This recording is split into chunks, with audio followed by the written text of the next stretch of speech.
প্রিয় বন্ধুরা, আত্মার জগৎ বা আলমে আরওয়াহ কি এবং সেখানে আত্মারা কিভাবে বসবাস করে, আত্মার জগতের সমস্ত মানুষের কাছে কি প্রতিশ্রুতি দেওয়া হয়েছিল, রুহের জগতে কি ঘটে। মহান আল্লাহ তাআলা মানুষের জীবনের জন্য 4টি জগৎ নির্ধারণ করে রেখেছেন। তা হল আত্মার জগৎ, বিশ্বজগৎ, বরজখের জগৎ এবং পরকালের জগৎ। মানুষের জীবন এই 4টি জগৎ নিয়ে গঠিত এবং প্রতিটি মানুষকে এই 4টি জগৎ অতিক্রম করতে হবে। আমরা আত্মার জগৎ থেকে এসেছি, আমরা পৃথিবীতে বাস করছি, মৃত্যুর পরে আলমে বারজাখে চলে যাব এবং কিয়ামতের দিন পরকালীন জগতে পুনরায় সৃষ্টি করা হবে। আজকে আমরা আত্মার জগৎ বা রুহের জগৎ সম্পর্কে বিস্তারিত আলোচনা করব। আলমে আরওয়াহ বা রুহের জগৎ কি, মানুষের রূহসমূহ সেখানে কি কি অবস্থায় থাকে, সেখানে আল্লাহ তাআলা আমাদের কাছে কি ওয়াদা করেছিলেন, এই সব কিছুই আজকের এই ভিডিওতে আপনাদেরকে জানাবো। আল্লাহ যখন প্রথম আমাদের সৃষ্টি করেন তখন তিনি আমাদের আত্মার আকারে সৃষ্টি করেন এবং আমরা যে বিশ্বে ছিলাম সেটা ছিল আত্মার জগৎ। আত্মার জগৎকে আলমে আরওয়াহ বা রুহের জগৎ এজন্য বলা হয় কারণ সেখানে কেবল আত্মা বাস করে এবং সেখানে কোনো দেহ নেই। এটি সর্বোচ্চ জগৎ কারণ আত্মা বিশুদ্ধ ও আলোকিত। এই কারণে এই জগৎকে নুরানি জগৎও বলা হয়। ইসলামী রিওয়ায়াত থেকে আমরা জানতে পারি যে এই পৃথিবীতে পাঠানোর আগে আমরা সবাই অন্য জগতেও বসবাস করেছি, যাকে আলমে আরওয়াহ বলা হয়। মানুষের শরীরকে সৃষ্টি করার পূর্বে তার আত্মাকে সৃষ্টি করা হয় এবং আলমে আরওয়াতে রাখা হয়। হযরত উমর ইবনে আস রাদিয়াল্লাহু আনহু থেকে বর্ণিত, আমি রাসূল সাল্লাল্লাহু আলাইহি ওয়াসাল্লামের কাছ থেকে শুনেছি যে আল্লাহ তাআলা মানুষের জন্মের 2000 বছর আগে মহাবিশ্বে রূহ সৃষ্টি করেছেন, যখন আল্লাহ তাআলা এবং তার ফেরেশতা ছাড়া আর কোনো প্রাণী ছিল না। তখন আল্লাহ তাআলা বলেছিলেন যে তিনি এমন মাখলুক সৃষ্টি করবেন যারা তার ইবাদত করবে এবং আল্লাহকে রব হিসেবে মেনে নেবে।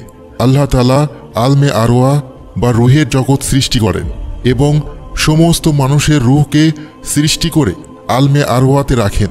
তখন আল্লাহ তাআলা সকল রূহের প্রতি তার ভালোবাসার সাথে রহমত বর্ষণ করলেন এবং সকল মানুষের রূহকে এক জায়গায় একত্রিত করে তাদেরকে প্রশ্ন করলেন, আমি কি তোমাদের রব নই? আমরা সকলেই সেই দিন রূহের জগতে আল্লাহ তাআলার প্রশ্নের উত্তরে বলেছিলাম, অবশ্যই আপনি আমাদের একমাত্র রব। এই প্রতিশ্রুতি দিয়েই আমরা পৃথিবীতে এসেছি, কিন্তু দুনিয়াতে আগমনের পর পারিপার্শ্বিক অবস্থার কারণে আমরা আমাদের ওয়াদা ভুলে যাই। যেমন আল্লাহ রাসূল সাল্লাল্লাহু আলাইহি ওয়াসাল্লাম বলেছেন যে যখনই একটি শিশু জন্মগ্রহণ করে তখনই সে ইসলামের প্রকৃতি অর্থাৎ সত্য নিয়ে জন্মগ্রহণ করে, কিন্তু পরে তার পিতামাতা তাকে কাফের মুশরিক বানায়। পবিত্র কোরআনে উল্লেখ আছে যে আল্লাহ যখন আদম ও তার সন্তানদের সৃষ্টি করলেন তখন তাদেরকে স্বীকার করতে বললেন যে আমি কি তোমাদের রব নই? তারা বলল, অবশ্যই আমরা সাক্ষ্য দিচ্ছি আপনি আমাদের একমাত্র রব। আল্লাহ তাআলা ওই ওয়াদা এই জন্য করিয়েছিলেন যে বিচার দিবসের দিন আপনি যেন না বলতে পারেন যে আমরা তো এই কথা জানতাম না।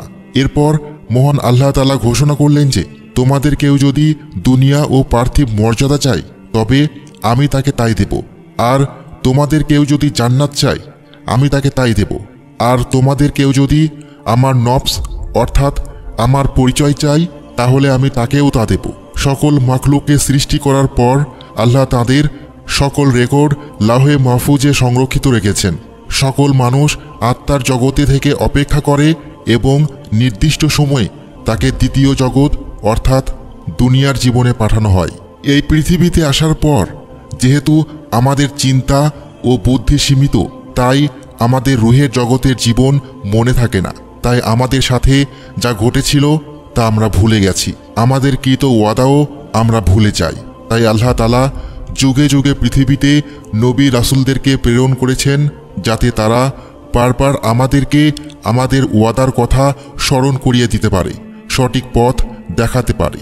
আত্মা কি তা নিয়ে আমরা যদি কথা বলি তাহলে আমরা উত্তর পাই এই রকম, আত্মা মহান আল্লাহ তাআলার একটি গোপন রহস্য এবং এর পূর্ণ জ্ঞান একমাত্র আল্লাহ রাব্বুল আলামিনের কাছেই আছে।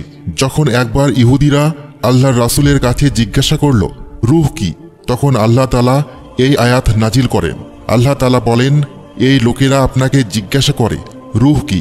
আপনি বলে দিন, এটা আল্লাহর হুকুম, আমার প্রভুর নির্দেশ, আর আপনাকে এই বিষয়ে সামান্যই জ্ঞান দেওয়া হয়েছে।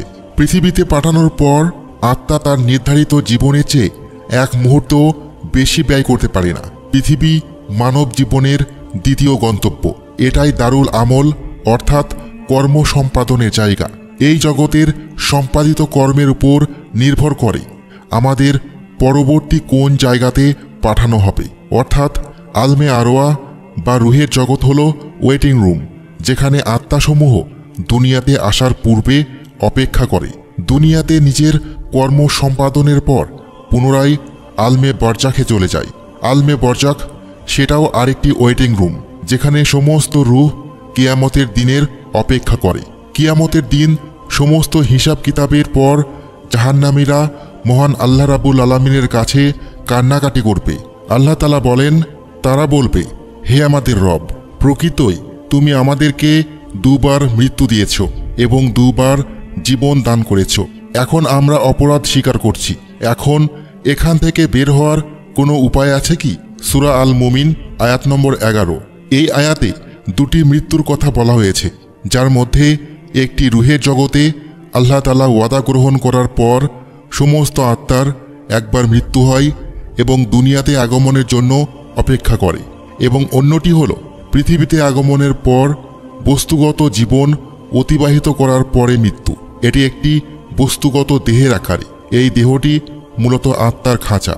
এটি হলো আমাদের জীবন, আমাদের সুখ শান্তি।